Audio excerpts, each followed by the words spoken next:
Welcome back to Spotlight. I want to remind you that you can stream Spotlight Live on your smartphone or your computer at jtvlive.net. So, if you're not close to television or you don't have cable, you certainly can still see the show, jtvlive.net. Yes. I want to welcome my good brother, Washasha. Peace, my brother. Good to see you. Thank you, Edgewinkle. Peace. Yes. Good to be here. You don't need much introduction. You've been a public servant for, I think, the last 27 years or so, more or less. And you've been Chief Conservation and Fisheries Officer for, if not all, the better part of those years. Yes. Okay. And continued to make community service. A lot of people don't know, but you are one of the founding members of the Eastern Langlook Action Committee. Yes. Well, first of all, Cromwell, we always have to set the order straight. So let me just start by, giving thanks and praise unto the Almighty, the everlasting Father, the Prince of Peace, for life, for health, for strength. For having us here right now, for guidance, protection, and for all the blessings He's been bestowing on us here in the Virgin Islands. So I always have to put God first. That's my motto, and I ain't breaking that for anything or for anyone. So we put the Most High in the picture. I ask for His presence here with us tonight, and we could move right into our discussion. Good thing. So back to that first question. Yes. I was one of the founding members and the past president. I think I was president for quite a while of the Eastern Langlook Action Committee, popularly, affectionately known as ELAC. ELAC, yes. And I think we were one of the first community-based groups here in the Virgin Islands. Yeah. And we had a good time doing that, but it fell by the wayside somehow. And I'm mentioning that to say that you've always had this desire for public service, and it's strange to be asking you, after all these years of public service, what is motivating you to want to run for office at this time? And it seems like everybody's running for office. Matter of fact, we're trying to find some voters. Well, in my case, as you rightfully pointed out, I have come out of a legacy of public service. I've been a career public servant, been a cultural ambassador, community activist, environmental activist, to name a few. And I think for me, my life, my upbringing, just where life has brought us to right now, this time, this space. I think it has brought me to this moment. I think it's the right step. I have, I think, a unique opportunity. I have quite a lot I think I can bring to the table to do for my country. And I'm not here at all tonight, Edgewinkle, asking what my country could do for me. I'm here to see what I could do for these Virgin Islands that we all love. What you think is the most important need of the Virgin Islands right now? I mean, it's a perfect segue into that question. Well, where I started, I think the real deal, you have to keep it real. The first thing we need to do as a people is to get back close to our root. And we are God-fearing people. We are godly people. And we need definitely to bring God, those Christian values, since we're a Christian community. We need to bring that back up front and center. The things we were all taught as children, Is that something that you're going to actively pursue in a systematic way? Because I know you realize that we have strayed far from our roots, quote unquote, that you and I grew up in. And we have adopted a culture of materialism, competition, individualism, wanting more and wanting more. And you're saying that that is the primary challenge that we are facing right now. So you must have some systematic plan to get us at least pointed back in that direction. Well, I always believe that if you intend to lead, you need to lead by example. And in my 27 years in the public service, we did nothing up in conservation and fisheries without the Most High, to keep it real. And I would want to believe that that is one of the reasons why, we were successful in a lot of our endeavors, because we always pray. Nothing went on in conservation and fisheries without prayer. We start, every meeting with prayer, and it's just a fundamental principle. So I believe when you lead, if you can step out front and actually lead, a leader is someone who knows the way, goes the way, and shows the way. So you have to lead by example. But this is a difference though from your group of colleagues in the conservation and fishery to 30,000 or more persons in a community, many of whom have, for lack of another word, gone astray. And we see the result in social, antisocial activities. We see the result in wastefulness, squandering environmental resources, as you're well aware. And what I'm trying to get from you, and I'm flowing because I had no intention to go here so quickly. We're going with the flow. But it seems like a considerable, a plank of considerable significance in your platform, the environment, the people, the social changes that you feel that needs to be made. Is that something that is a priority that you're going to focus on, that you have an idea or a plan as to how you're going to be able to affect those types of psychological, cultural, mental, spiritual changes? Well, I think it starts with the individuals, one, and then it goes to the family, and then families get into clans, and clans get into communities, communities become nations. So I think we have to look at that holistic approach. None of what we're talking about is anything that any of us can do alone, or any one sector. And I think that's something else that I'm going to be bringing to the table and talking a lot about, which is the whole integrated approach to doing things. Because what we're talking about definitely is going to take the church, it's going to take the government, it's going to take the social side, it's going to take as I say, integrated approach to really address the issues. But it's something that we must do, Edgewinker. We have to start at that root. The challenges that we face in the territory right now, some economic, many social, well, economic, many social. The big issue that came up over the weekend is perhaps I think Monday night was when the minister or the representative from the 8th district talked about the fact that the UK government is going to be asking us to submit our budget before we can pass it in the House of Assembly, and went on and made reference to the fact that Teacher Willard, we know him as Teacher Willard, Chief Minister Willard Wheatley, in 1977 got us out of granting aid, and which was a tremendous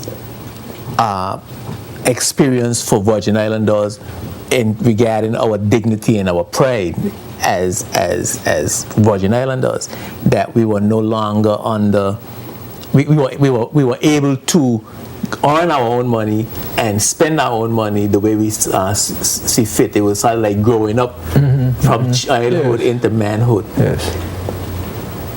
To me, if that happens, the reverse has taken place, where I've now gone back into childhood, or I have been emasculated. That's how strongly I feel about it. Well, let's keep it on the family vibe, because you know we're fathers, we have children, and yes, you watch your kids grow up, you teach them the basic principles, and you cut the strings and you let them out.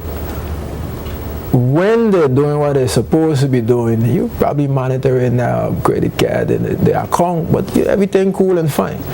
But once they kind of get in problems, I think that's when you as a parent would step in. So I want to believe that is a similar analogy that we're speaking about here. And that definitely must be some kind of reflection of our stewardship, because I feel at Jamaica we are at a time, yes, where it's difficult on creation right now economically.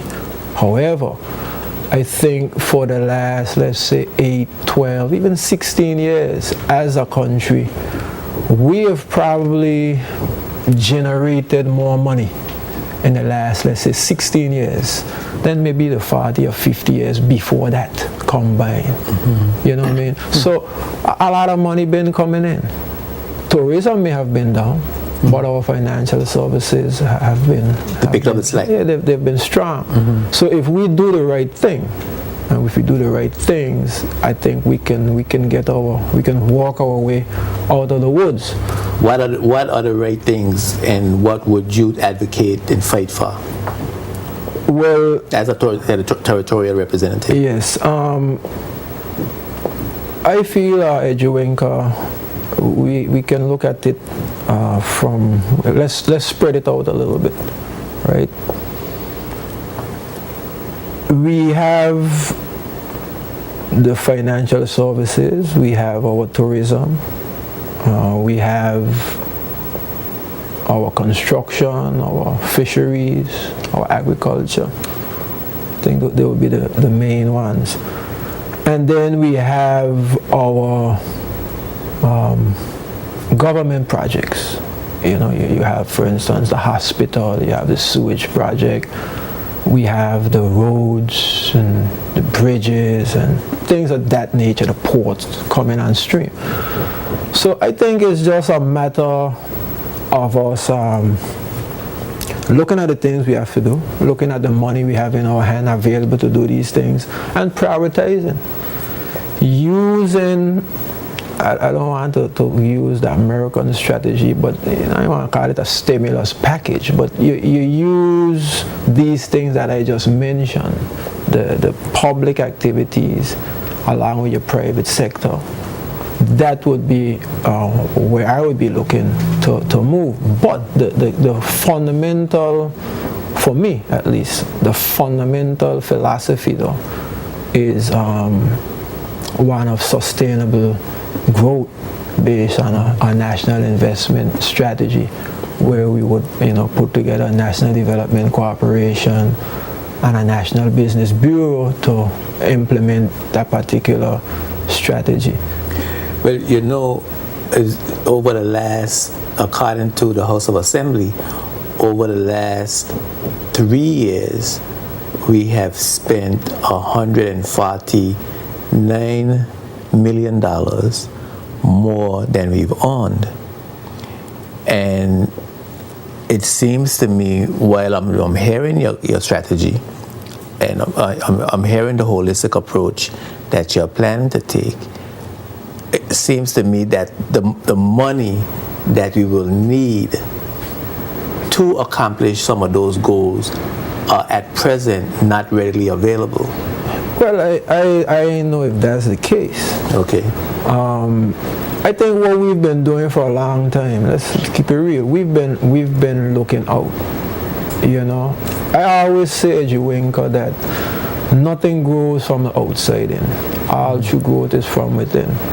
We haven't been paying any attention to the inside. We haven't been trying to get any internal investment, have we?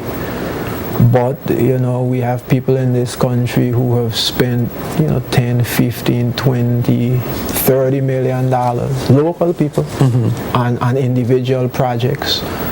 We have investors among us who've been with us for a very long time, You can say that they're one of us, who I'm sure with the right climate would be willing to come to the table.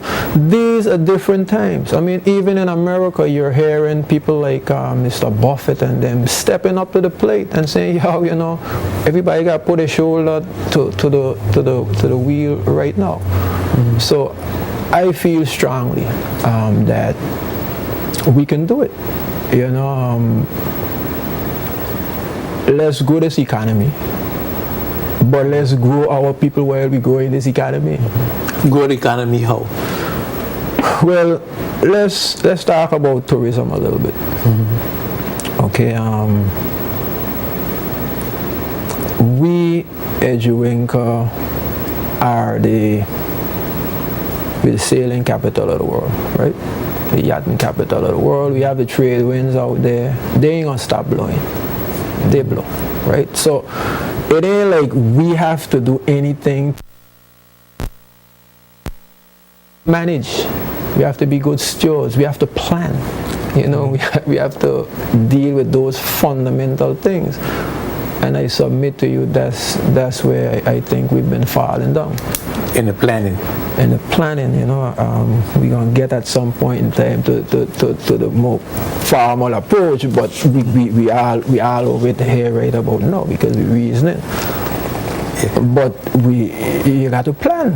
If you do not, what they say, if you fail to plan, you plan to fail. You plan to fail. Yeah. We're gonna take a break, and when we come back, I want to talk some on your plan. Okay. You talk about we have to grow the economy. We have the resources. It's been gifted to us. Yes, it's right here. It's right here. And we need to plan on how we are going to sell it and make it sustainable over time. How are we going to get this money to do this thing? How are we going to get this money? Thank you very much. All right. That's what we talking about. Money, keep it real.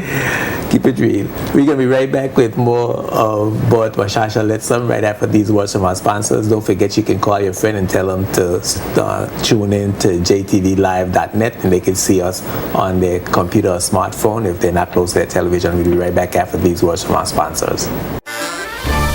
Spotlight is brought to you by CCT Global Communication, DataPro, Orion Law, Clarence Thomas Limited, Virgin Island Motors, and Bolo's Wholesale Cash and Carry.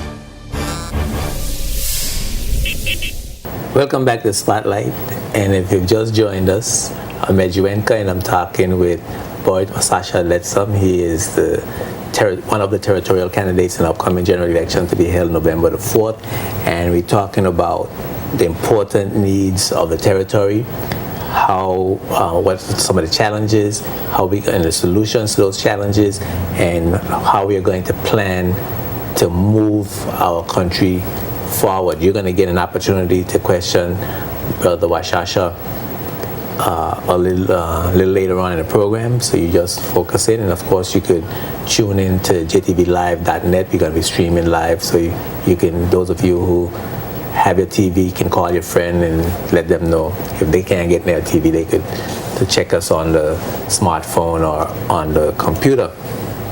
We left off talking about the integrated planning that is going to need to happen to move us, to advance us beyond this stage. And in a sustainable way, not just to get us out of whatever economic challenges we have now, but sustain growth over time. Yes.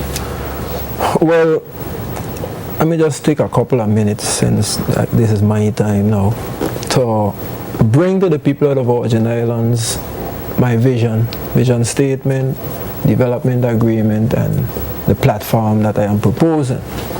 Now, Ejuenka, I envision a Virgin Islands where the communities are safe, clean, and healthy. Where we the people respect God's creation and live in peace and love and harmony. Where educational and economic opportunities are available to all. And where the people play a major role in all facets of the sustainable growth and development of their country. A Virgin Islands where the infrastructure and the essential services are upgraded and regularly maintained. Where food security, our history, and our culture are prioritized, and progress is measured by the quality of our lives. That's the vision. That's the vision. That's the vision. Now, see. let me see. I have that vision here, and what's going to happen, because we're going to terminate the clock, it's going to catch up with us. Right. Right. We're going to have to take that vision in chunks. Right. And we have to talk about the how to. Right. The how to get, because everybody wants that. That's what we want. Everybody. That's a dream. I think everybody who is running, who love the BVI, in some form or the other, want a lot of the things that you want. Okay. All right. Right? Let me tell you. And so we have to take it bite a little bite-sized pieces, and tell me how we gonna get to that point. Let me show you my first bite. Right. First of all, in doing that, I am presenting an agreement with the people. Because nobody talk about how they're going to interact and how they're going to deal with the people who actually is our employers. So I wanted to focus in a bit on that. And I hereby declare to the following fundamental principles. I'm going to put God first, as I say when this program started. The people of these Virgin Islands second, and our country, the Virgin Islands, third at all times. 2, I will work hard utilizing all of my skills and experience in the best interest of my people and the entire Virgin Islands at all times. I will maintain an open door and open communication policy, making myself available to the people. I will represent all the people, and I will distribute work to all who qualify under an open and transparent selection process, ensuring that everyone participates and benefits from projects for the entire territory. I will establish an elders council and conduct quarterly meetings with them to ensure that there is full, meaningful participation in the development and implementation of a shared vision for all. I will make the sustainable growth and development and the empowerment of all the people of the Virgin Islands my top priority. And I will work to ensure that the natural environment of these entire Virgin Islands are protected and that the people of the Virgin Islands are equitably and justly compensated for its use. So that is an agreement that I am now putting forth as a written something. It will be filled in with the goals, objectives, the programs, activities, which I know is what you want to get to. And I commit I would carry out once the people give me their support and send me to the second House of Assembly. Now, the platform that's going to get us to this goal. I have a 7-pillar platform with 3 triple E primary platform, and then I have a secondary platform of 4, right? Now, the environment. The environment is the foundation, is the base of our economy. Therefore, sound environmental stewardship is not just an intelligent choice, but for our long-term viability, sustainability, and survival, actually it is our only choice. As the environment goes, so goes the Virgin Islands. So you must focus on the environment first, right? Then, after the environment is our people. So, education and culture is the second pillar in that triple E primary platform. The maintenance and enhancement of our culture and the education and development of our people is the second primary fundamental platform goal. The youths are our future. Let's develop the people, and when they're ready, they will develop the country. Okay? Third platform, primary, triple E, economic empowerment. We must build on the legacy of past generations and put the mechanisms and framework in place to ensure that this generation and future generations of Virgin Islanders are empowered to play a leading role in the economic growth and development of our country. So that's the primary tree, right? Secondary. Well, okay, you have 7 of them, right? And I know we could go on, and in the interest of time, I think that people listening are hearing those things, and they're going to hear those things that you want, that you want to have those. The environment is a foundation. The environment is a foundation, the base of our economy. Therefore, sound environmental stewardship is not just intelligent choice, but for long-term viability, sustainability, and survival. Actually, it is our only choice. Right? There's got to be a way that, in order for me to vote for you, let's never mind the people. In order for me to vote for you, yes, that sounds good, and I agree with that. But it sounds also like a big job, like a huge endeavor, and that require a whole lot of other things in order to make that a reality. What I'm interested in is not just the nice language and the good sounding language, but what are you going to do when you get in the legislature to bring about that environmental stewardship, number one? Well, the first thing I would do when I get into the legislature, because all the people who've been following me for the last 3 or 4 years and who have been watching Spotlight, because I've been on here with you a couple of times, would have heard me publicly calling for the passage of the environmental legislation. That legislation been ready, Edgewinker, since 2008. I think you even had Mr. Harris on here, Larry Farm, a couple of times as well, talking about this same kind of stuff. So the legislation is there. We just need somebody with the courage to take it up and carry it to the House to get the legislation. What would this legislation do that is essential for our sustainability? This legislation is overarching, comprehensive environmental legislation that deals with all the problems that we're facing right now. The government set up a Larry Farm Commission. The Larry Farm Commission set up an environmental committee of all the requisite stakeholders. This legislation with assistance from the OECS and some international people as well. So we've done a lot of work. The people themselves were heavily involved. It's just a matter for the people who have run. If you look at the manifesto of the main 2 parties for the last 2 elections, they ran on an environmental platform. But now look at their record. Look at their record. Give me some examples, some concrete examples of some things. I'm trying to get my head around it, and I'm sure other people are trying to get their head around it as well. What you say they ran on an environmental platform, but look at their record. Yes, they ran on a specific thing.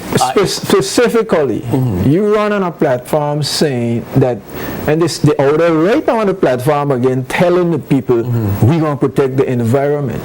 But I'm saying you had 4 years. You actually had the law in your hand for 3 of those 4 years. What should they have done? They should have brought, the law should be passed. And what the law would have said that would have given them what the law would have said?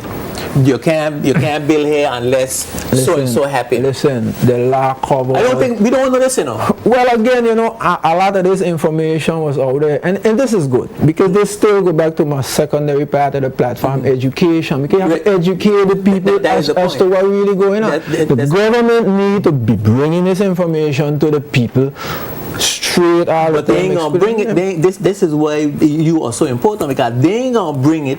Because it's only words, it's only fancy words. And what we need to know that if you are going to bring it, what is it you're going to bring and how it needs to be supported. I am going to bring a legislation. It's called the Environmental Management and Conservation Biodiversity Bill, which does just that.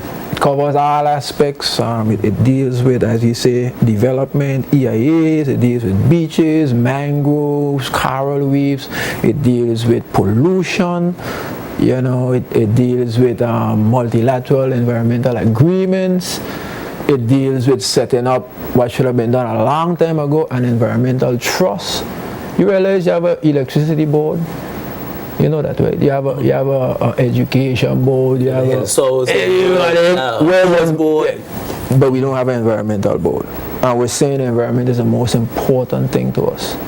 Now, Punchi, your children are important to you. Won't you protect them? Yes. Won't you protect your Empress? Yes.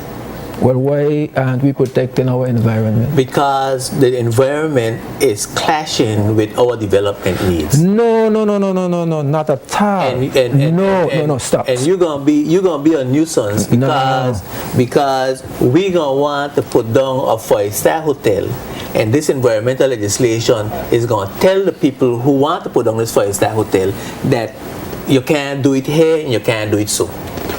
And they're going to cost them more money to do it, and they're going to have more restrictions, and we ain't going to make no money. No, not at all. You're way off the beaten track.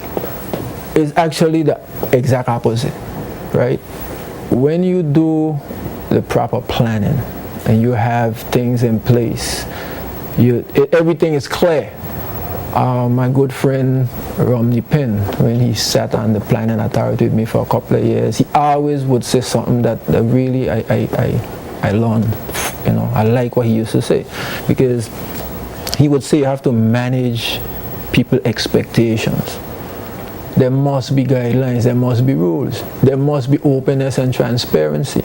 So when you put those guidelines in place, right, then it's the exact opposite. The developer know from day one where he could go and where he can't go, what he could do from what he can't do. That's one. But more importantly, two, we're really working towards sustainability. What you want is a development. Let's look at a place like, let's say, Little Dix as an example, where we're now talking about what they say, 40 years. You know, it's been there for a while, and it's still there, right? Probably could be there for a while longer. Sustainability, that's what you're looking for, generation after generation. You don't want a situation where you go in, blow the island, you do this, you do that, and after 5 years, 10 years, that's it, everything gone down. You probably have a white elephant on your hand, the environment destroyed. So it's actually the opposite, right? You need these things so that your tourism product could be going from strength to strength. It'll be becoming better. Look, our best advertising here in this country is word of mouth. People come, they have a good time, they're going to spread. They come, they have a bad time, that's spreading too. You understand? So we need to work on our environmental stewardship. We really do. Okay. Because I feel if we do that, the tourists are going to reward us. I really feel so. We don't know how. And the second pillar in your platform is education. Yes. Education. You have to educate the people. We have an education system going from good to great, 98% pass rate. Students coming out and doing great things.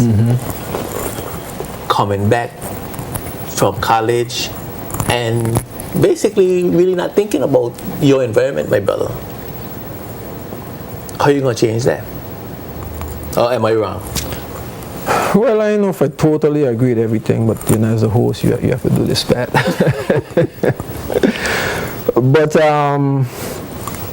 what I would say, right, I'm going to put it to you like this, right? We definitely have a situation. When I look at our community, where we grew up, you and I, 7th and the 8th district, if you had started from by Miss Baby, probably. Jeray Mosby. Yeah, Jeray Mosby, and you head west. And by the time you had reached down the bay, by Mr. Leroy and Miss Augustine and down on that end of the path, you pass through Longlow, Greenland, and all of that, you recognize and realize that all the industries, all the businesses, everything was ours. It was locally owned. Yes. All the land was ours. Everything was ours, right? These people at Juinka, these old generals, I like to call them, they had no PhD behind their name, they had no heap of letter behind their name, no BA, no BS, none of that kind of stuff. But you know what they had, Punji? They had something called common sense, right? Which for us today, we educated ones, it seemed to be very uncommon. Because how could you go from that I just described to what you are talking about, where we are full up of all this education, money and all the rest of it, but we don't really own anything. You know, we have literally slidden all the way over on the other side. We got to take a break.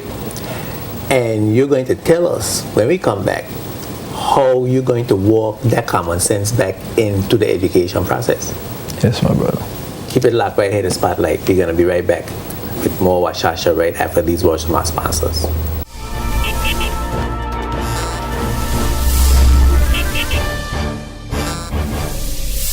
This program is sponsored by the law firm of J.S. Archibald & Co. and by the trust company J.S. Archibald Trust Services Limited, both of Roadtown, Tortola, BVI.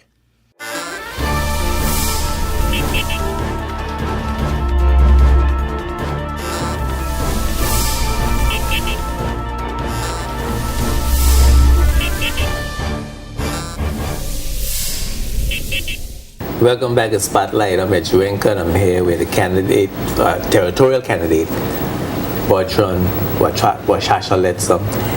And we get the discussions just got ready to heat up. So Yeah. So keep it locked, and we're gonna get a chance. We're gonna open the phones pretty soon. We're gonna get a chance to talk to Brother Washasha. Your platform. The first thing on your platform is environment. Foundation. Yes. Your second thing is education. Yes. We can live, and if we're not educated, we are not going to be able to sustain the environment. Correct. And I need to know some very concrete and specific things. Your language sounds good, as I said before. I need to know some concrete and specific ways that we need to protect the environment and how we gonna learn. Matter of fact, not even so much how I gonna learn it, because I done all and I done mash it up as much as I could mash it up. And the children who are coming now, if in order for it to be sustainable, the young people, 25 out of college, who have not gone through that process. They went to these colleges, nobody in the wall in. You sure we got a wall? Yes. Nobody in the wall in, dealing with no environment. We looking about money, brother. And we want to know how you gonna marry the two, how we gonna be educated to grow economically, where our economy is sustainable. All right. The first thing, Juinka, people need to understand, right, is that without the environment, we have no potential to make money, period. We have no potential to attract investment, to maintain what we have on the ground already. It will even impact our survivability and our quality of life. I mean, you have to understand, why do people come to the Virgin Islands? They come to the Virgin Islands because of our environment, the coral reefs, the clean, clear crystal waters, our beautiful, white, sparkling beaches. If we continue to destroy the environment, if we continue to full up all the salt pan, if we continue to cut down all the mangrove them, if we continue to dredge out all the nearshore areas, we're not going to have anything to sell. We are selling the product. You understanding what I'm saying? We're selling the environment. If you do not protect the goose, you will have no egg. You know, see. Yeah, but we don't know how to do it. We haven't been trained to do it. Put it in the school. We have enough for us to get history in the school, or African history in the school, or anything that is going to uplift us mentally or spiritually. What you're going to do when you're elected to get this information in the school, so that at some point we come to the stark realization that this one has to happen, and under no circumstance are we going to compromise these views and philosophies. We have a number of programs existing, right? We have a summer program which we've run now, gotta be close to 20 years, quite successfully. One of the hardest programs to get into. We've had to double up, triple up. So we have that going on, and I feel comfortable with the youths, some of the small ones coming up.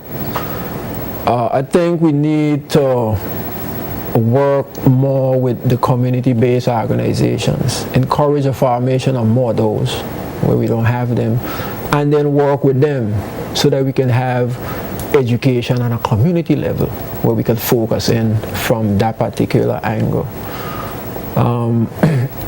I think we need to come with that total holistic approach, because the environment is so critical and so important to us. It's like you can't spend too much time and too much emphasis. You can't over-educate people about it, so to speak. So that would be my approach. The blitz. Now, everybody wants to know, if we are going to preserve the environment, we want to have places perhaps like Scrub Island, maybe. Maybe we'd have a different looking oil nut bay, or maybe not oil nut bay at all. Some things would have to change in our development formula. And the question is going to be from the taxi drivers and the hoteliers and the marine industry, what is going to be the limitations? How are we going to develop these things? How are we going to make money if we put all of these restrictions on the environment? So let me get more specific. When an investor wants to develop the coastline, what sort of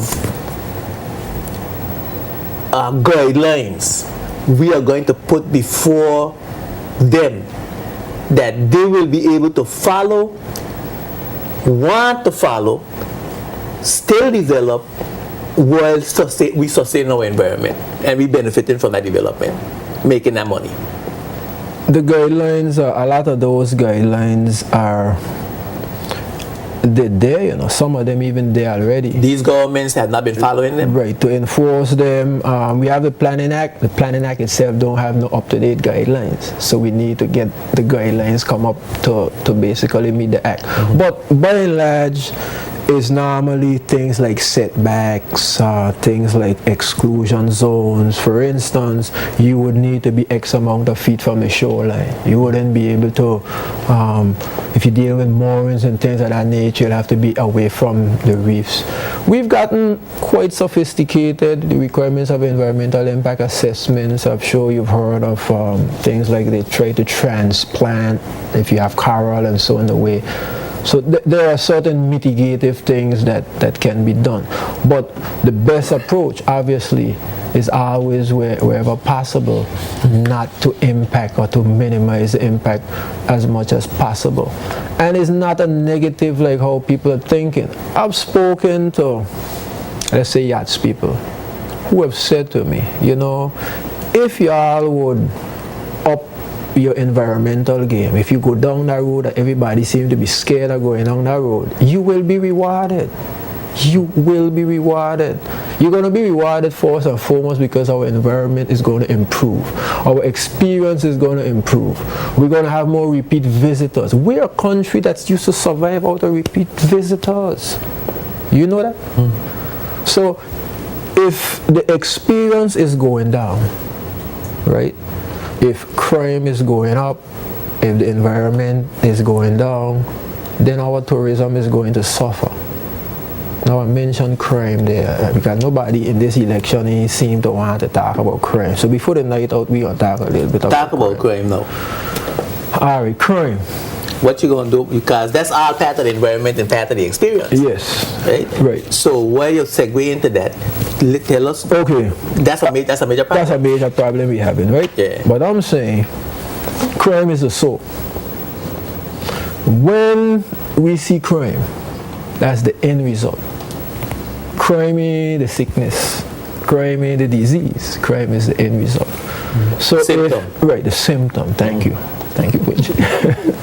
So if we go to treat crime, we have to address the cause, the source, the ailment that causes in our body to ooze, and in this case, the body being the community, right? Now, let me start with the police, because everybody that try to jump on the police, but I big up the police a little bit early, because the police here to protect and serve, right? That's what we say. And if something happen right here where we are right now, if on our way home or when we get home, the first people we gonna call is the police. But who you gonna call? Either the ambulance or the police. You gotta call them. So you call the police, right? As somebody working in myself, and when I was working in conservation as an enforcement officer, I've had to work with the police. So they're my colleagues on that level, and I can vouch that like conservation, they're some of the hardest working people definitely inside the government, and I want to give them a good shout out, a nice big up tonight. Now, the police themselves, I think, been doing their part. They've been working. Let's be real about it. We live close. So out in the boondocks where we live, I see patrols coming out. Yes. I've seen it, and I want to big them up. I see them on the street. Then they come to your home to talk to you, to let you know what's going on in the community. Right. Yes, we have to big them up. I see more policemen walking the beat, men and women, they interacting, they're out, anytime you go to any of the meetings, and so they're everywhere. And I, again, want to big them up. But the police cannot do it alone. Okay? Even if we have all the community policing and everything going on, the police need our help. So I would definitely like to see a stronger police and communication community partnership, where we're working more together and solving these problems. Now, if I look at it another way, we're dealing with law and order, right? And then we have the penal system, if you break the law and order. And then I would like to see a more reintegration support system if you had to go through that one system. Now, rehabilitation. Right. I spent 3.5 years myself on the prison visiting committee. So I think I have a little experience being an enforcement officer, working with the police on one hand, but also having worked with the prison people on the inside on the other hand. And I think I could bring something to that particular mix and trying to solve some of these problems. Now, the other thing I'm going to say to you in terms of how we could address this crime is that employment opportunities, educational opportunities, and entrepreneurship opportunities will lead to a decrease in crime, right? I feel that if I get the opportunity to implement my Triple E strategy, that environment, education, empowerment, economic empowerment, right, that will lead to a reduction in crime here in these Virgin Islands, right? I also feel we need to strengthen our social and our community interventions, because many times the police or even the community don't necessarily want somebody locked up. Sometimes somebody just needs a little help, just needs somebody to talk to, they're going through some rough times, whatever. So we need to strengthen that side of things as well. And finally, I think my whole platform with agriculture and fisheries and the arts, the crafts, that side of things too, more opportunities for people in those areas, especially the youths, would also help lead to a reduction of crime. So I looking at it more again, I the holistic man. You can't do it no one way, but you have to try and pull these various things together. And a lot of politicians and community members keep talking about recreation facilities for the youth, right? You seem to be talking about empowerment of youth, a reduction in crime, through empowerment of youth, through economic opportunities, particularly education opportunities, particularly Yes. and businesses. Yes, business, because the youths them have a mind for business. If a youth on a corner selling what he shouldn't be selling, he have a mind for business already. You just need to get his mind on the right thing. And as I always say, them things cost a lot of them. That business particularly take a lot of skill. You know, so we need to keep it real, because tourism is our main industry, right? Ecotourism, guides, fishing, nature stuff. That's one thing our youths could be into. We have things, again, like I say, farming, where you could be supplying the tourism industry and your farm could still be part of the whole cruise ship tour thing and what have you. So there are many opportunities if we would focus in the right direction. What you going to do to facilitate that development among the youth? The education that's going to facilitate the entrepreneurial spirit and the economic opportunity for the empowerment.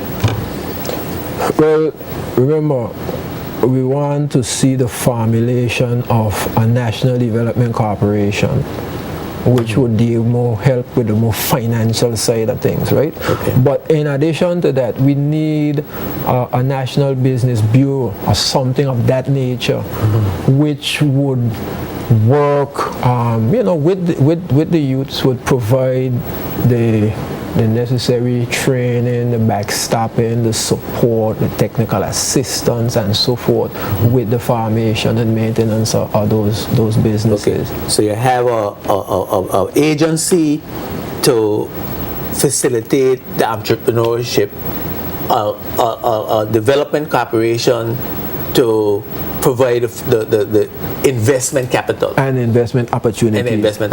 Yes, that's like to see us move forward with.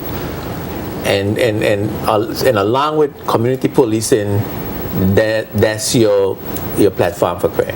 Yeah, that's my platform for crime. I feel if we give people things to do, if we improve our social situation, if we get back close to the Father, if we love one another a little more, care a little more about each other, that's gonna help. And I forgot to mention your the intervention strategy, the social development. We must deal with our intervention strategy, because again, filling up the prison sometimes is not the answer.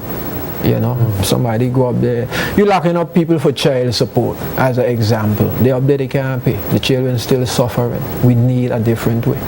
You know what I mean? Things like that as well. Okay. And that's a crime too. That's right. That's a crime too. Yeah. And a big crime too. Right. You get 7 years. You get 7 years. It's a crime against the youth. It's a crime against yourself. We're gonna take a break. Yeah. And we're gonna come back, and I think we're coming right to the platform, because the economic empowerment strategy, I think, is what people basically waiting to hear. How is that empowerment strategy going to empower Virgin Islanders? It seems to many Virgin Islanders that there's an assault on their empowerment, on what should be their opportunities. Well, let's hurry up, get back. Let's hurry up, get back. We're going to take a break. We're coming right back. Quick. Don't go anywhere. Spotlight is brought to you by the National Bank of the Virgin Islands, the Radio Doctor, Tortola Concrete Limited, and Varieties and Electronics.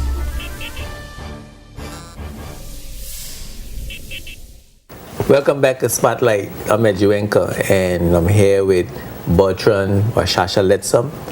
He is running for a territorial seat in the Second House of Assembly, and we are discussing his plans, his vision, and his methods for the future development of the territory.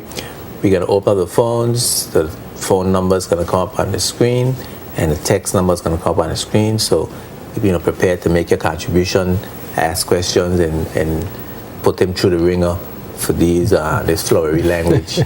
He coming up with it, and if you want to know the details of the plan. Economic empowerment. Yes. We feel, Virgin Islanders feel, to some degree, disenfranchised. The economic opportunities that your father and my father fought for us somehow slipping through our fingers. Okay, let me start, since you talk about my father and your father, let me take a step back and let me talk about my grandfather, Uncle Vanley. Now, my grandfather was an entrepreneur. He was a boat builder, he was a carpenter, he was a fisherman, he was a farmer, he was a lot of things, right? And he taught me something, Punch. He told me something. He told me that when the tide rises, all ships in the harbor float higher. Now, that statement have an obvious meaning, right? Which we most of us just get. But there's also a kind of a hidden meaning, right? The obvious meaning, obviously, if things get better, everybody should benefit, right? But that ain't what he was trying to tell me. Because Punchy, if you're in a harbor and the tide is rising, I don't care how many times it rises, it could rise and fall and rise and fall. There's only one way you could benefit from that rising and falling tide. You must have a boat out underwater. You feeling me? I'm feeling you. We in a country where the tide rising and falling. They got all kind of boat in the water benefiting from the rising and falling tide. But if we don't have a boat, if we don't have a dinghy, if we don't have a battlelog, a yacht, a cigarette, a cruise ship, you know what I mean? You got something on the water to benefit. So that is where we're going, right? We have to stop. And I ain't talking about the other side at all, but I got to talk a little about them right now. Because we have to stop this thing about the BVI competing with whether it is Anguilla or Cayman or whoever they does be trying to have us to compete with. I think that's an error we're making all the time. I need to just be Washasha. I cannot be Edgewinker. The BVI need to be the BVI. You need to be yourself. We need to find the things that make us special, make us unique. Find our niches, man. Find something that we have that nobody else don't have. Guess what? I know something we have that nobody else at all don't have. We have the oldest Afro-Caribbean community in the whole world. Something like that. That should be probably one of our main tourism. It's worth millions and millions of dollars. Billions. Billions of dollars. Billions of dollars. Right? What are we doing with it? We even know we have it. So that's one little example, right? Where here we have a community, have this kind of heritage. We should have historical tourism running just out of that community. Langlook should be hotter than King Adam Bay. It should be something on that level. You come to the Virgin Islands and you didn't go to Langlook, it was not in the Virgin Islands. You're feeling me? Okay, so find the niches. Let me tell you a couple of people who find the niches, right? Foxy find a niche. Bomba find a niche. Keto find a niche. Mayat find a niche. Okay, Bigo find a niche. Big Bamboo Panigada. Find a niche. Find something that you could do. What Martin Luther King had said. He said, he probably was quoting somebody else, but he said, if a man could build a better mousetrap than you, the wall would beat a path to his door. Even if he built a house in the woods. Find a niche. The Bible says your gift will take you before the very king. Find something that we have that nobody else have. Something that you can deliver that nobody else can deliver, and do it to the best of your ability. Economic empowerment through finding ourselves and using our environment. Yes. What you're going to do, and you use a Langloka example, so I'm going to take Langloka example. What would you do as a legislator, as a member of the House of Assembly, to use that resource as an economic empowerment tool? Not only for the youth, but for the entire country. For the country. Yeah. This is a country one. Yeah. This one, this is like research at the college. There are certain things, if you understand them and you deal with them, you don't have to worry about money after that. You know, so long look, there's a lot we can do. There's a lot. Obviously, first thing I would do, because remember, education is the key. So the first thing I would do is teach the history of Langlook in the schools. Because I'll tell you, most of the platform that I'm presenting, it based on the tried and proven philosophies and strategies and experiences out of that whole Langlook situation. Okay, there's so much that we could learn from Langlook. For example, like what? Well, as I say, good example. You see where you live and where I live. Springot, Greenland, Josias Bay, Paraquita Bay, Vantapool, Hodges Creek. Those names ring a bell, right? Those areas were bought by the people of Langlook. The people of Langlook, them old general, they pooled their money, Edgewinker, and they bought that land. Now there's a big myth out there that somehow after 1834 everybody run away and we went and occupied people's land. Not true. I put that to rest tonight. We buy our land, King. The first investment club up in Langlook. That's an example. When you say give you an example of what we could learn from Langlook, look a serious one right there. Them he had no PhD, but they had not to do that. So you and me today have some place we could be living, King. So we have to pay homage and respect to these elders. That's the other thing I would do.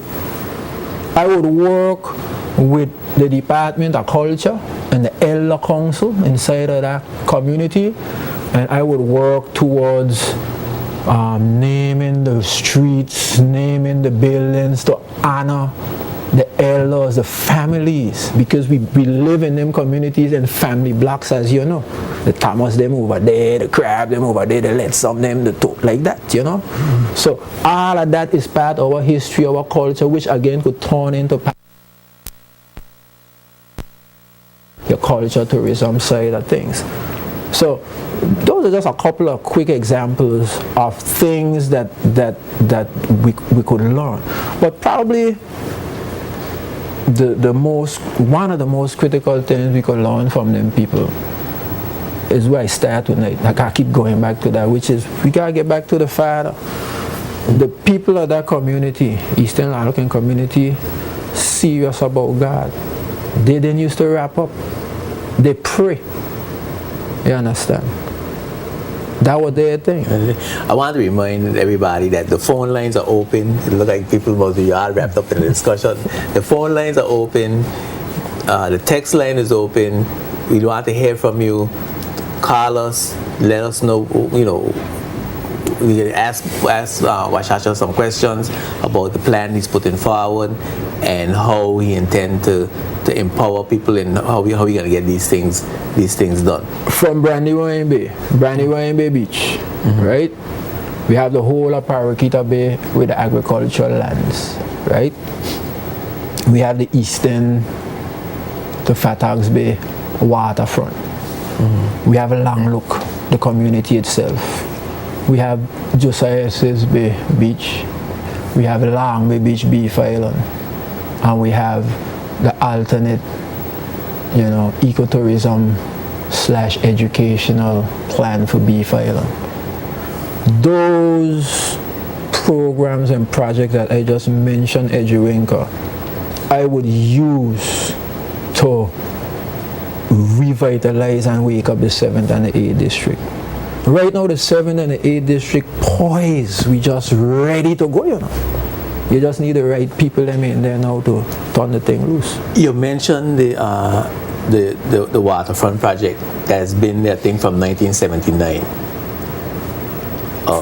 From time we were little. From time we were children. Right? You don't have to tell that. You tell the people the truth. Tell the people the truth, right? Not from 1979. From time we were children. From time we know what's it. Yeah, this waterfront project there to develop, right? And up to now, we can get it developed. What are the issues around the development of the waterfront project? How are you going to solve those issues? How are you going to move that forward as a part of the ecotourism platform that you're talking about, environmental sustainability, yes, then to sell it internationally to take us into a different financial strata. To that next level. To that next level. Yes.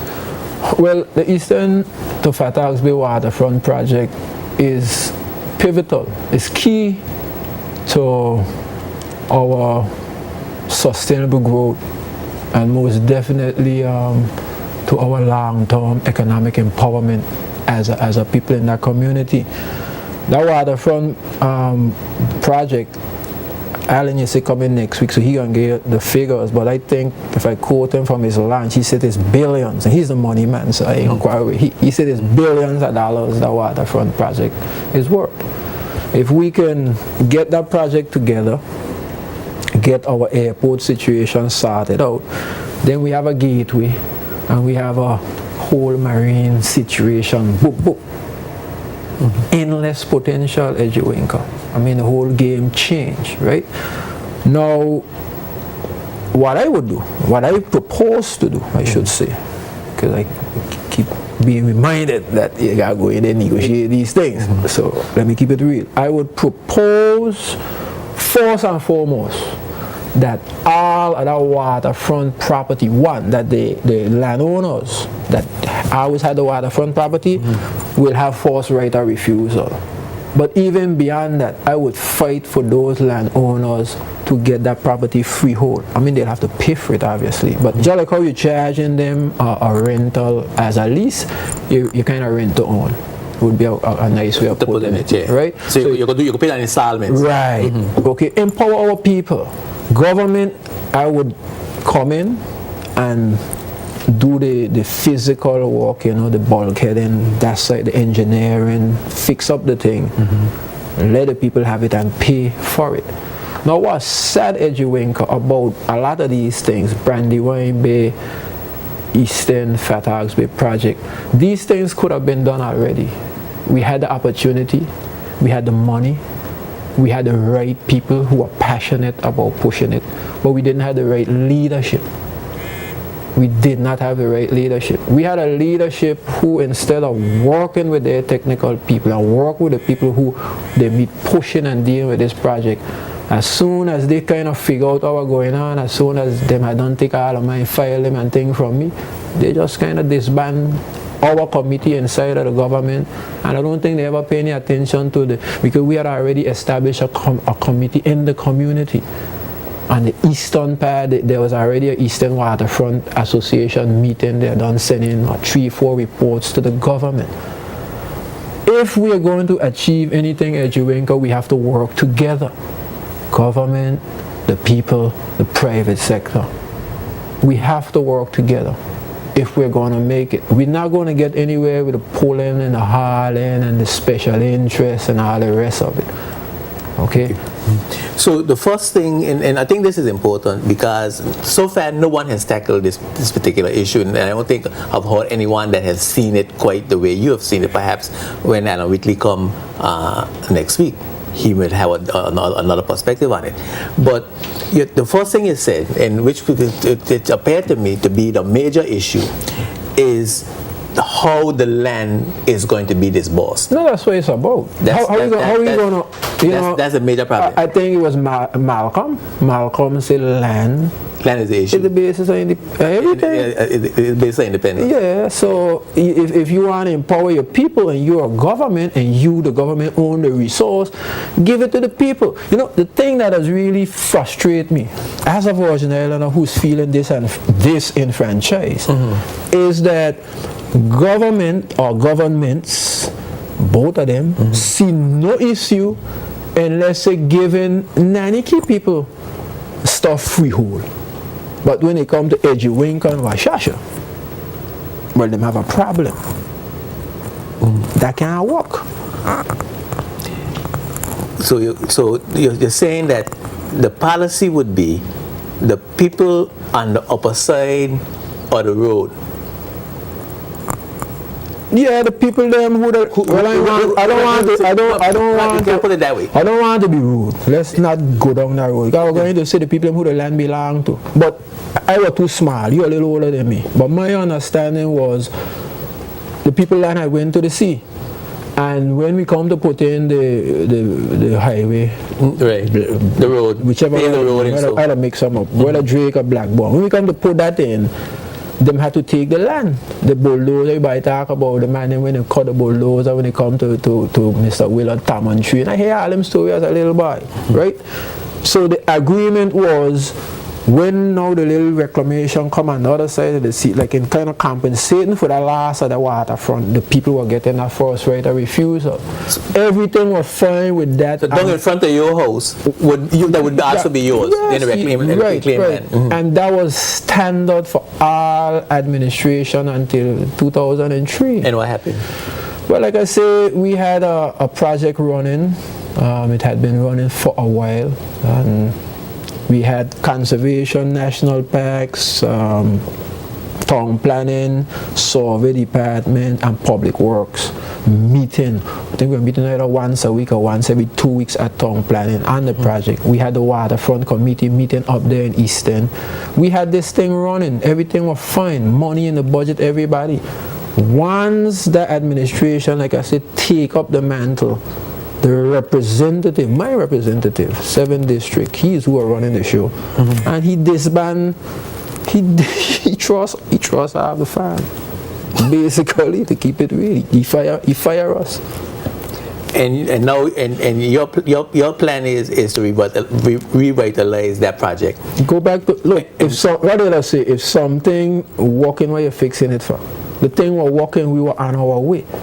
How are you going to plan for people in their absence? How are you going to come into a situation and start to walk and talking to people? I don't operate like that.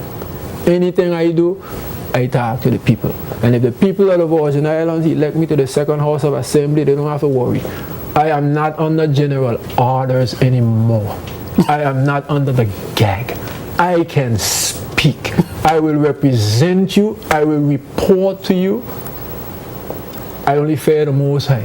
I have no fear of man.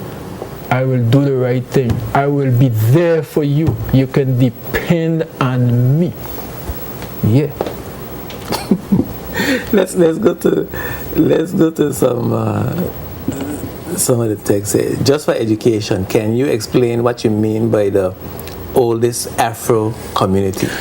Yes. And we are out here in the West.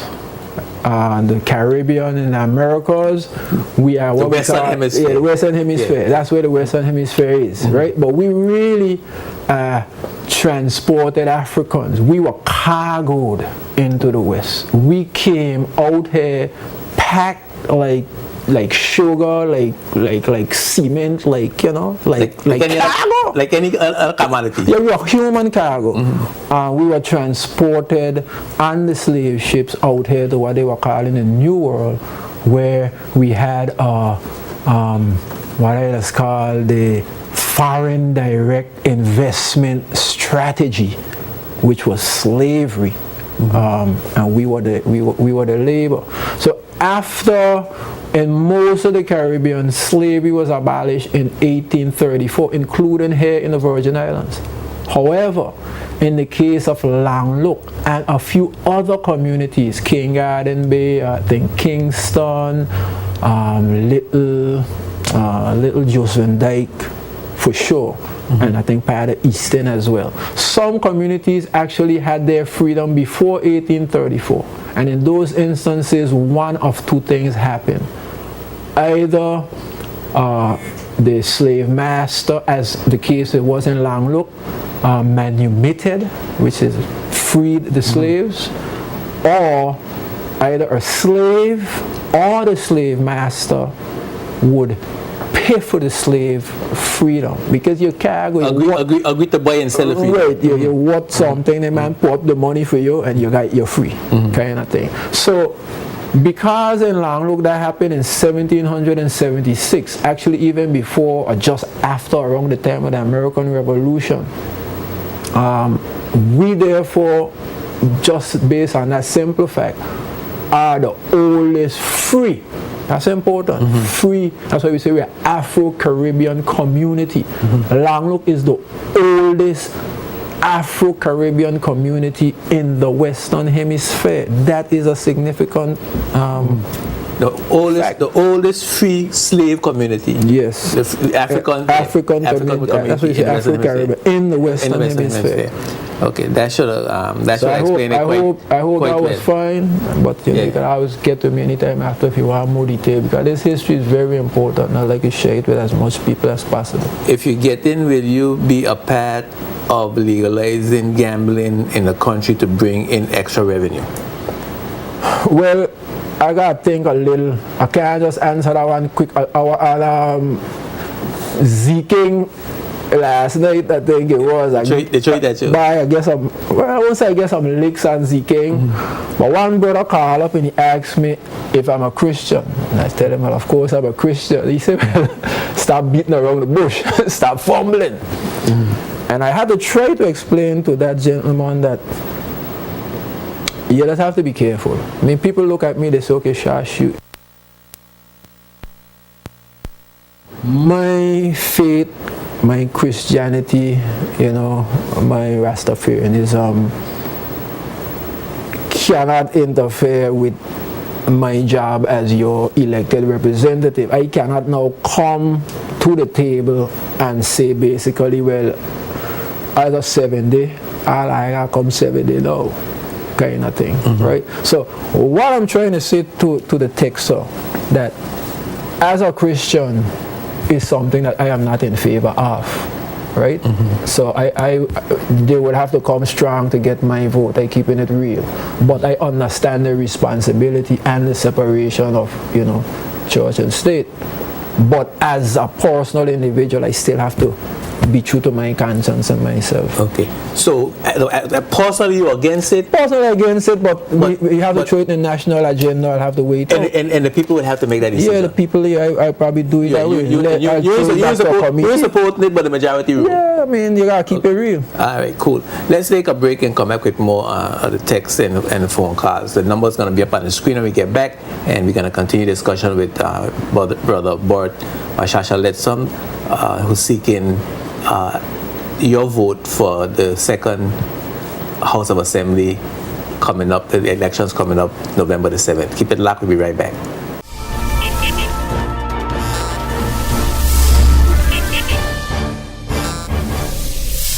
This program is sponsored by the law firm of J.S. Archibald & Co. and by the trust company J.S. Archibald Trust Services Limited, both of Roadtown, Tortola, BVI.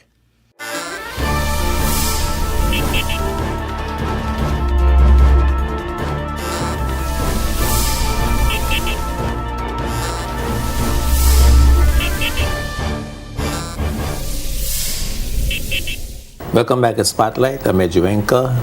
I'm here with Bertrand Lettsome, seeking an at-large seat in the second House of Assembly in our general elections coming up November the 7th.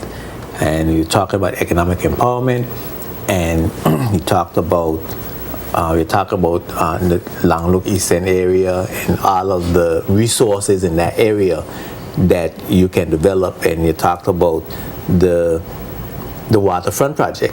And I think a lot of people want to know about the waterfront project because it's been there for such a long time. And I think only now, I don't know back then when we were growing up, but I think now as we are older, we are beginning to recognize the value of that area. And you talk about there's a strategy to develop that. Now you talk about a little part of it, which was given the people whose land it was the right of first refusal. What is your vision for the development of that particular area?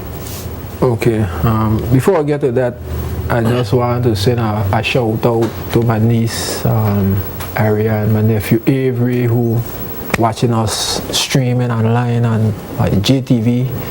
JTVlive.net. JTVlive.net. Yes, so technology got us connected to the Yeah, man. Peace and blessings. Yes. I hope everything going smooth with y'all out there. Now, Punchy, the vision for that waterfront. If we look at the eastern to Fairfax Bay waterfront, what we have there is a natural harbor. We have Red Rock and Ella Reef on the upper side, the northern side of the bay, providing protection, and to some degree on the southern side we have Buck Island, Red Shoal and Barbie and that whole side of things over there. So we have a naturally protected anchorage. We don't really have that much dredging and so forth to do because the water depth is good and so forth. Some dredging will be necessary, but nothing major. So we have let's say from Major Bay right now, straight up to Jerimus Bay, you have this protected anchorage. You have thousands of linear feet of waterfront space. You have potential for docks, moorings, etc. So you have the potential for some serious marine activity up in that area, with all the amenities that go along with that. Then as we start, that's all we say is in other businesses you envision coming in that area. Well, besides the marine industry. Well, I envision, for instance, you're gonna need support. I envision things like the mechanic side of things, electronics, things like woodwork, painting, and the like. I also envision shops, restaurants, those types of things as well. And that's just up on the eastern end. I envision up on the hillside, right? The hillside is perfect for fillers and family oriented again. I am into bringing up the people, because all family land up there, so we could get together and we could all start with, let's say, one villa.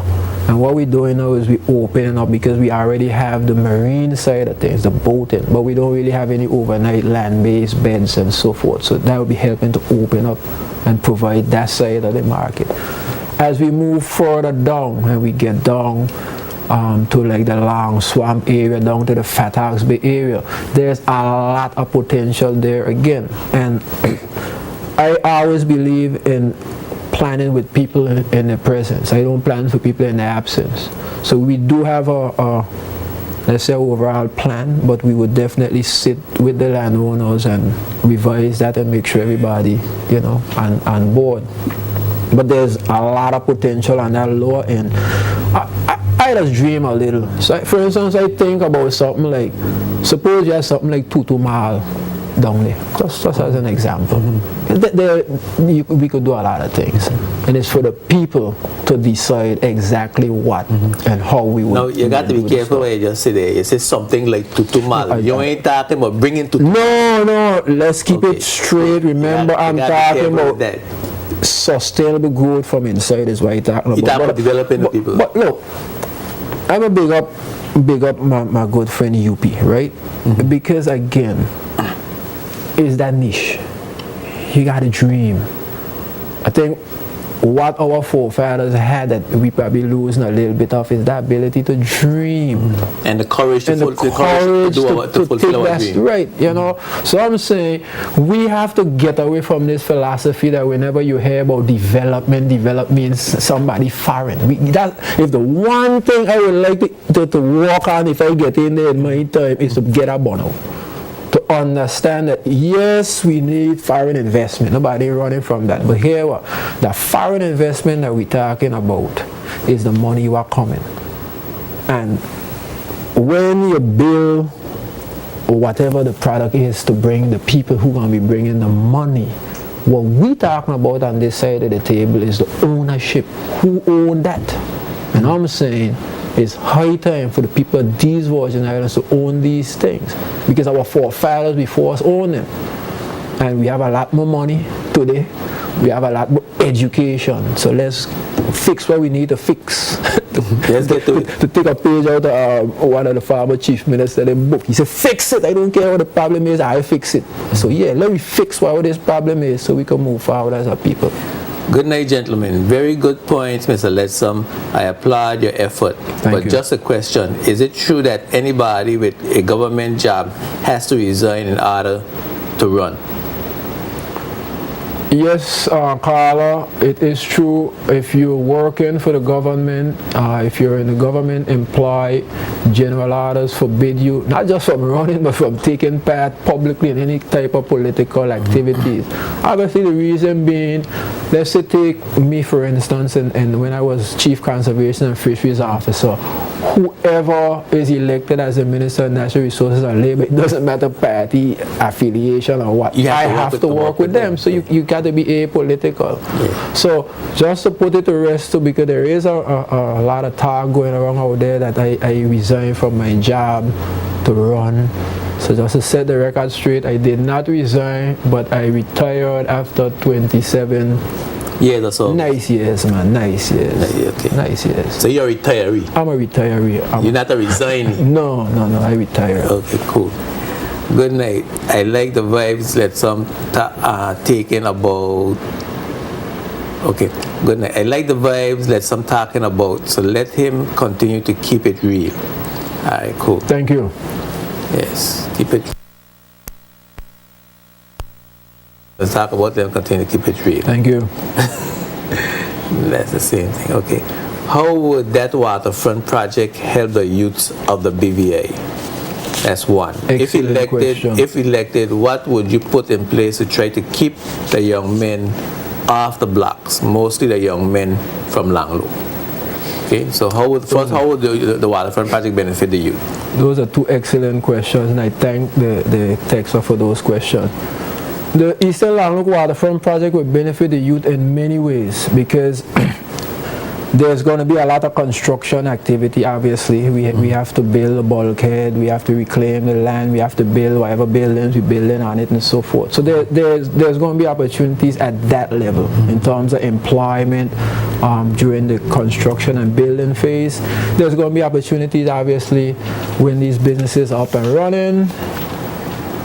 There's going to be opportunities. We will definitely make opportunities available for training, because again, this education, you got to give the people the tools they need to do the jobs that they're trying to do. And also, as economic empowerment is one of our main focus, there are always going to be opportunities for creation of your own businesses on that waterfront, whether it be skippering, whether it be fishing. When the whole Scrub Island project was going down, we tried to get the government of the day to see the wisdom of, instead of trying to put a marina in an isthmus between two islands where you have a ground sea for half of the year and a very strong current. But then you go right over the eastern, you have that nice protected harbor that I was talking about, with all almost done developed. So it wasn't like rocket science to try to marry those two things together, help bring some of the economic activity to your community and solve a problem, keeping your environment intact and still having what you need. Eastern Harbor could become the sport fishing center of our part of the Virgin Islands, because we're close to both the Seamount up east, we're close to the Rocos and them off Anigada, and we're also close to the Nadra. So a boat coming from St. Thomas is no way he could reach the Nadra before me. You see what I'm saying? So there are opportunities for us along those kind of lines underwater. We just don't know the resources we have. Well, I blame the leadership and the educated people. Who much is given, much is required. We have to step up. There was another question. Yeah, so and how, as elected, how would you keep the young men off the blocks? I would keep the young men off the block by personally getting involved You know, again, I think so. A lot of these we need to reach out because We found out turning the clock. okay, we found out the clock, Yeah. but keeping it real, young men, no matter where you are in this country, sitting on the block. You see me here with Shasha X. At some point in my life, I sat on that same block. Okay, sitting on the block, you do not have to stay on the block. You can get off the block. Now, there was a little something in there that I got to throw in because I come out of Langlook, right? And in Langlook, all of my life, I know my father, TB Lettsome. Whenever he come home, he done deal with we, he gone on the block. He gone in Langlook and stick it with A cultural thing. Right. So I'm just saying we have a cultural part of us that when you go seek out a bit of boys on the well, you come with the Sunday morning well, that's part of who we are. And I just wanted to throw that in, right? But of course the negative part that the text person talking about, let's be real about that too. That exists, and yes, I will get involved. I will personally get involved at that level. I will work with the district representative, work with the Department of Culture, Education, Social Development, work with the other three at large people to ensure that we have proper programs, remedial programs, training opportunities, and the like. So if like how we used to do, you go to work, you come home, and you hang out with your brothers. You don't hang out all day, no. But you make your contribution, and then you come and hang out with your friends. That's a culture. Yeah, but what happened is this younger generation flip it over. They're hanging out all the time. Yeah. Okay, so we can't really deal with that. Intelligence is iron sharpen iron. Let us embrace this energy physically blessed, brother. Thank you. All right, cool. Good night. What you envision for VG? Yes, good night to the people over in Vojangada. I'm going to be coming over there next week, trying to make it this weekend. I'm coming full force. I love VG. I love all the Virgin Islands, but there's a special place in my heart for them other outer islands. I gotta be honest about it. We falling on the 10 o'clock. But Vojangada, I have a lot in store for you. Again, most of what you hear me say, just take it and transpose it to your situation, right? If we're talking ecotourism, if we're talking using our culture, if we're talking, Vojangada has so much special about it because start with them big rock. You know, the rocks, well, the people, of course. The formation. The formations. It is one of our most important tourist areas. But let me end with this. I come in Vojangada. I was very disappointed in Vojangada in all the recent talk about Little Dix Bay. What is it, 40 years? Now this is the third or fourth owner.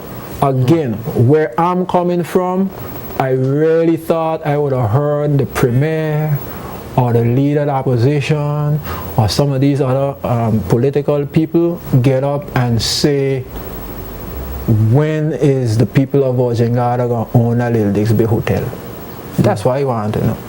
Everybody come, they walk, they build it, they walking in it, and people just keep reaping money and passing it to the next person, and money keep passing. So we have people now out there fighting for severance pay and all these things are supposed to be for our people because the thing keep going from owner to owner to owner. But I'm saying the people who are out there fighting for the people's severance pay should be fighting for the people to own the thing. You feeling me? Yeah, gotcha. Okay, so Vojangada, that's what we're talking about. Empowering the people. Right now we have a situation where X amount of the percentage of the coastline in Vojangada that used to be owned by local people no longer owned by local people. We have to look in to see how much of the businesses in Vojangada actually owned by our people. I am about empowerment people. I ain't beating around the bush. That is my mission. That's what I come here to do, to empower, educate, and liberate my people. That's the mission. Okay. How do you plan to improve the fishing industry and kick-start efficient harvesting of our marine resources? Again, by being directly involved. Everybody know fishing is one of my main areas and my passion. I would start there, people, by doing what should have been done as the loan from the Caribbean Development Bank was set out to do. I will give the BVI fishing complex to the commercial fishermen of this territory. It's theirs. Bring our people up. Get them thing. That's how we'll kickstart it. Because when you bring people in as an owner, the mentality change. Right now, you can't get them to take the fish there, but if it's theirs, they're going to take the fish there. Okay? So we have to empower our own people. And like I say, you got to do this. You got to roll up your sleeve, you got to get involved. Go out, you got to go train. The minister will be right there. The tractor plowing, if I'm the minister of agriculture, guess who going to be there? I going to be there, King. Because that's what time it is. We got, we got to be real right now. We in trouble in this country and we got to get involved. By Shasha, our time up. Well, time almost up. Let me just get a minute to put it. Okay, I gotta give my chance. I ask people to vote for me yet, Yeah, chance. Okay. Good night, guys. Continue to view your points, Mr. Lettsome. But what you think the government should do for work for the youths that are coming out next from college and from high school? That's an excellent question. I know we're on the turn of the clock, but the first thing the government have to do is they got to, I guess, eliminate this quote-unquote ban on hiring them same youth there.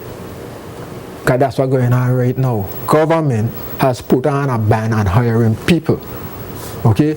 If we stop wasting the money, we'll be able to hire some of these youths. One, if we empower our people and get more of them into the private sector and more into business, we won't have to be hiring all of them too. So it's like a one-hand wash order. A holistic approach. That's what we need around here. All right. Let me see. What would you do to make Langlok to not be so only a district without Lord of mercy. What would you do to make Langlok to not be the only district without a basketball court? Well, beyond our basketball court, Langlok ain't got no bank. Langlok ain't got no supermarket. They don't got no restaurant. Allen coming next week, so I don't want to talk for Allen, but Langlok in trouble. And one of the things I would do, as I said earlier, is to get the economy in Langlok going, get some action in Langlok, get some money in Langlok, get some food in them cupboard, baby talk about that food in the refrigerator, get some food in the place. We need economic activity in our community. But the basketball court is important, and yes, we're working on that as well. Yes. Yeah. Okay, make a pitch quick.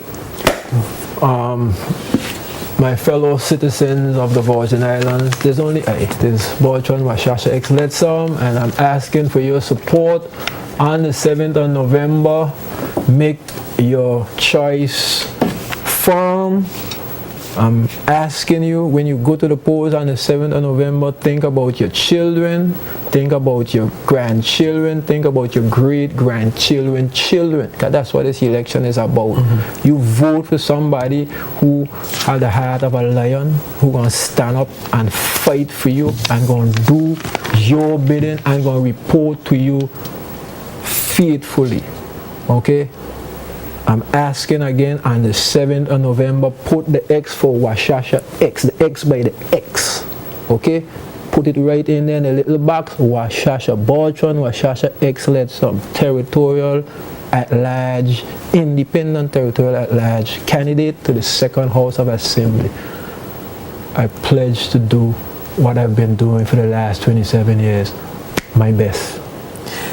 All right, my brother, thank you for coming and for sharing your plan with us, and I know that a lot of people is checking it out, and we'll see what the outcome is. I'm going to be out punchy out and about, as you know. As I say, I'm going to all the islands. I'm going to be distributing this plan. I'm available. I'll give my number, 499-1186. People free to call me if you need to see me. If you need to find out anything about this plan, feel free. I'm here to serve. I don't know who running away and hiding. You can find me anytime. I don't hide.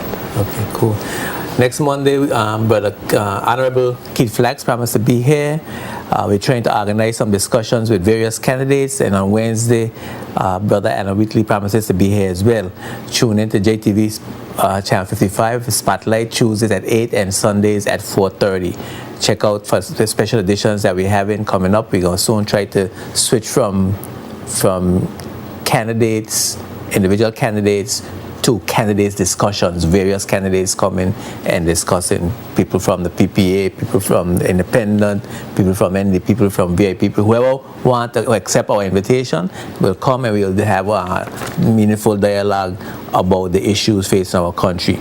Thanks for your words of encouragement. Continue to email me at jtvspotlight@yahoo.com. I'm Edjuenka, reminding you that when the spotlight is on, you see the facts. Peace and blessings. Spotlight is brought to you by CCT Global Communication, Data Pro, Orion Law, Clarence Thomas Limited, Virgin Island Motors, and Bolo's Wholesale Cash and Carry.